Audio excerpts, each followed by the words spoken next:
Number 15. Tunnel systems. It has been proven in recent years that Area 51 is impossible to view or access, even if you work for the higher-ups in government. Unless you're directly involved in Area 51 happenings, you're just as blind as the rest of the world. To further how blind we are to what's going on in that base, many sources claim that what we have seen of Area 51 is only the very beginning of the intricate design made to hide everything.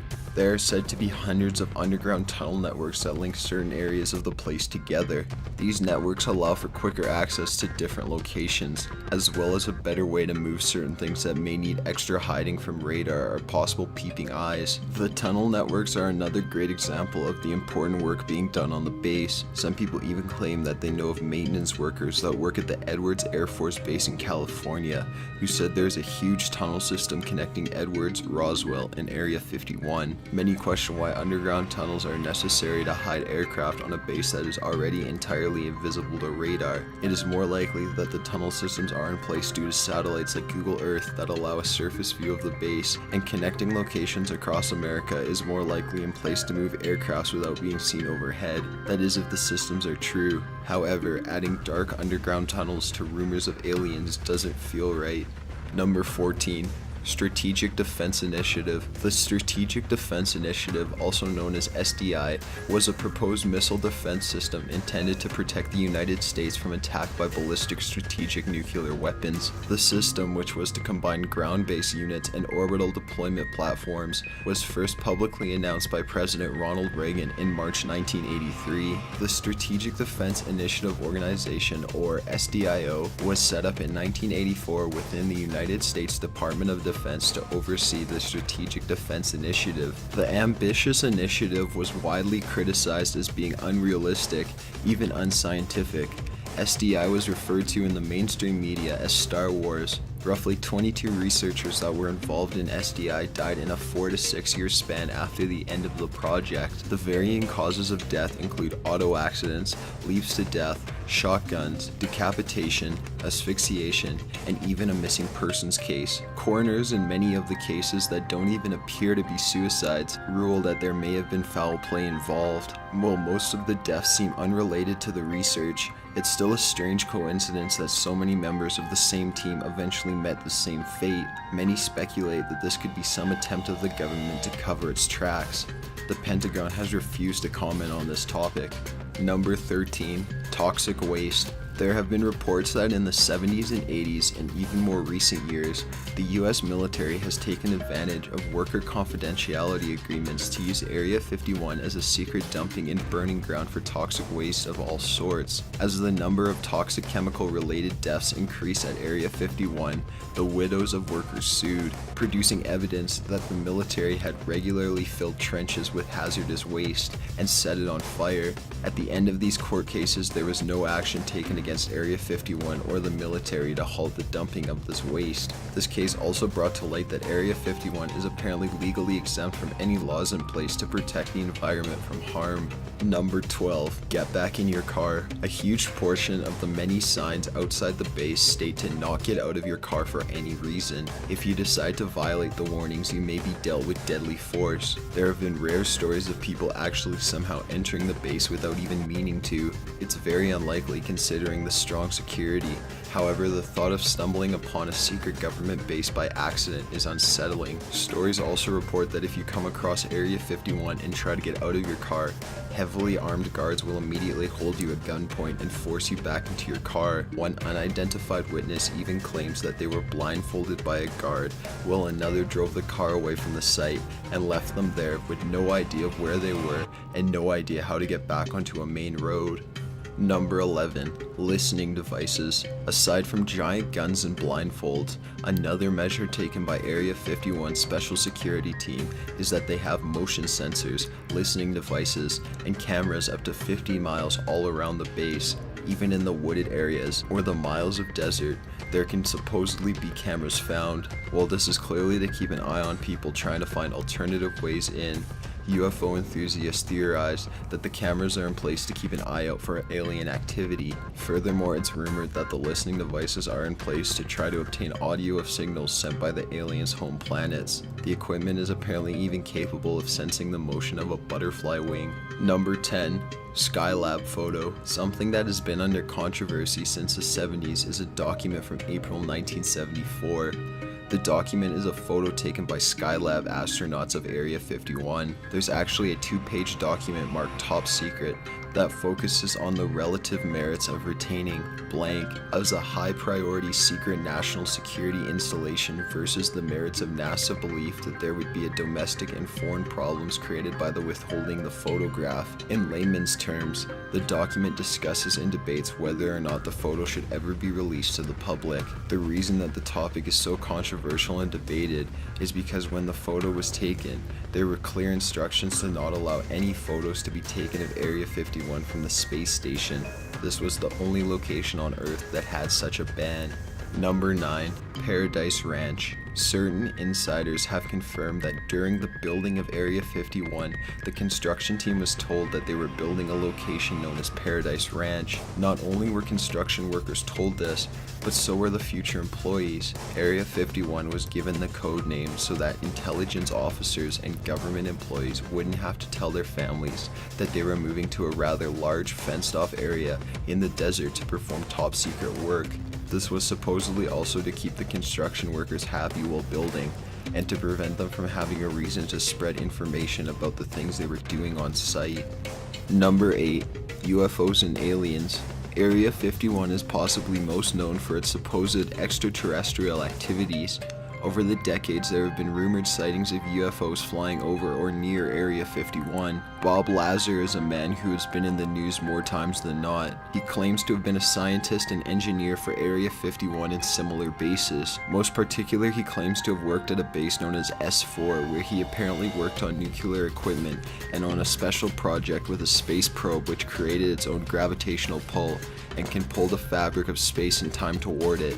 Lazar also claims that he was given short lessons describing the historical involvement by extraterrestrial beings with this planet for the past 10,000 years. The beings allegedly originate from the first and second planets within a distant star system and are referred to as Greys.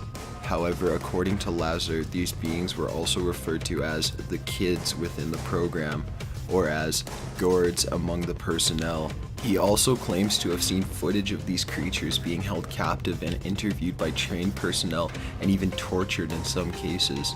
The CIA has since admitted to having UFOs on base that they study to identify and use in practice for hiding aircraft from radar. While a UFO is nothing more than identified or unfamiliar aircraft, this does not help to prove Lazar's claims. After Lazar came forth, his background was checked to prove his claimed educational background. However, it turned out he was lying about his degrees and where he attended. It would be very easy for the government to cover up someone's educational backgrounds and records if they needed to. It's uncertain whether Lazar's claims will ever be verified true or false. Number 7. Janet.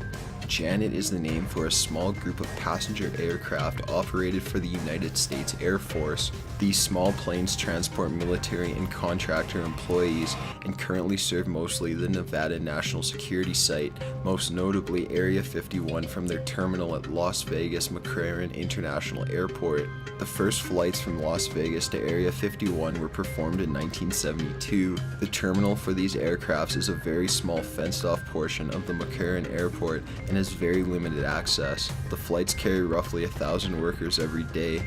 A disturbing thing is that most of the workers hardly ever wear suits or any sort of uniforms. They're usually dressed very casually. Janet is claimed to stand for just another non-existent terminal. However, it's much more likely to stand for a joint air network for employee transportation. Number 6. Independence Day. The plot for the 1996 film Independence Day is simply about aliens. Being about aliens, of course, means that there was a heavy focus on Area 51. During the beginning of the filming for the movie, the US military planned to provide transportation and help with costumes, likely in an attempt to show the public how unsecretive they could actually be. However, taking a further look into the script, they eventually backed out. The plot involved aliens and abducted humans being held on Area 51 grounds. The military tried to convince writers to remove the base as a setting from the movie entirely, but could not force them to do so. After realizing this, they refused to be involved in the making of the film in any way, as they felt it would appear as though they were encouraging the Area 51 alien rumors. Number 5. London Fog Event. A common way to get rid of toxic waste is to burn it off. However, this is the most dangerous thing to do because the smoke makes it much easier for the chemicals to enter the body. During a typical burning of hazardous waste in 1989, a giant fog was created that covered the Area 51 base. Workers nicknamed it the London Fog due to how vast and impossible it was to see through it. Many workers fell very ill from this. Robert Frost was one of the hundreds of affected workers. His wife said that his skin began to peel off his face and that he was covered in blisters. He would often drench himself in water and scream that he could not handle the pain. His case is so special and so commonly discussed because although he was just one of the so many affected, he ultimately committed suicide before being able to seek help. After his death, Area 51 officials refused to publish anything in regards to Robert's autopsy. These events led to one of the most popular court cases involving Area 51 and their form of toxic waste management. Number 4. Area 51 is invisible. Area 51 has, for decades, been one of the United States' biggest secrets. In short, the secretive base does not show up anywhere, almost as if it doesn't exist. In the early years, base map makers were paid and forced to not include Area 51 on their maps. As technology has grown, it has also been kept from appearing on GPS software. When using geological or aeronautical maps, you won't be able to locate Area 51. It appears as more of an unmarked region aside from Groom Lake. Even aircrafts from the base don't show up on radar. Before the government admitted Area 51's existence, the only way to come across it would be to go to the general location where you would start seeing all of the warning signs. Number 3. Area 51 has taken public land. Area 51 access is extremely limited and very closely monitored. The base, located about 81 miles north of Las Vegas, and its activities are highly classified. Everything from guards with guns to cameras and sensors make accessing the site pretty impossible. The closest observation point is at Tabiku Peak, about 26 miles from the base. You will, however, have to climb the mountain and have strong binoculars to even have a chance of seeing anything. The Air Force has actually taken lands from public use to keep the base hidden from view. For many years, Sides Peak or Freedom Region could have been used to get a pretty exciting view of the base. However, these areas were seized, and even Tabiku Peak is said to be well on its way of being overtaken. The government has gone to extreme measures to make sure no one can see what's going on inside Area 51. If it's nothing but aircrafts and paperwork, why go through all of the tourists from getting a peek at some runway lights? Number 2. The Frantic Caller. In 1997, a very popular talk show host, Art Bell, received a frantic call from a man claiming to be a former worker in Area 51. The caller explained that he was just let go on a medical discharge roughly a week prior to the call. The caller begins to cry and panic even more before going on to explain that he had been running across the country, assumably to escape the CIA. He also states, "They'll triangulate this location really soon." Just after that, the call began to break up, which the show later said was due to a change in the call satellite position. However, this remains unconfirmed. The caller went on to explain that what we were all thinking of as aliens were actually something known as extra-dimensional beings. The caller was never identified, and the truth behind the call was of course never confirmed. Okay, what we're thinking of as aliens, Art, they're extra-dimensional beings that an earlier precursor of the space program made contact with. The disasters that are coming, the military, the government knows about them.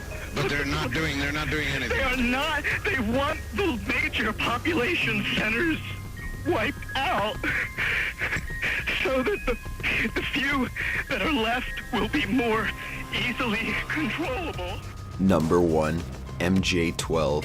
Aside from all the alien conspiracies surrounding Area 51, there's another commonly discussed and equally terrifying theory out there of a shadow organization known as MJ-12, established in 1947, sometimes called Majestic or Magic 12. This group is said to be focused on bringing about a new world order, and the meetings apparently occurred on the Area 51 base during the beginning of this controversy. Originally, the group was rumored to include a dozen very powerful people, like President Truman, who was also said to have been the leader, heads of the CIA, rich and evil businessmen, and even celebrities. Documents reported to be from this group have surfaced, including papers that allegedly held presidential signatures on plans for plagues and other attempts to lower the population, as well as other plans involving alien spacecraft. After much of this controversy's hype had died down, in 1996, a document called the MJ-12 Special Operations Manual circulated and caused more controversy. Most of the documents related to the shadow organization have said to be proven fake by government officials. However, that doesn't really matter when you consider that if this society is real, there are presidents involved. Why would government agencies or officials ever out a secret society made of other officials? Got an idea for a top 15 list? Be sure to leave in the comments below. Be sure to subscribe for future videos. Thanks for watching.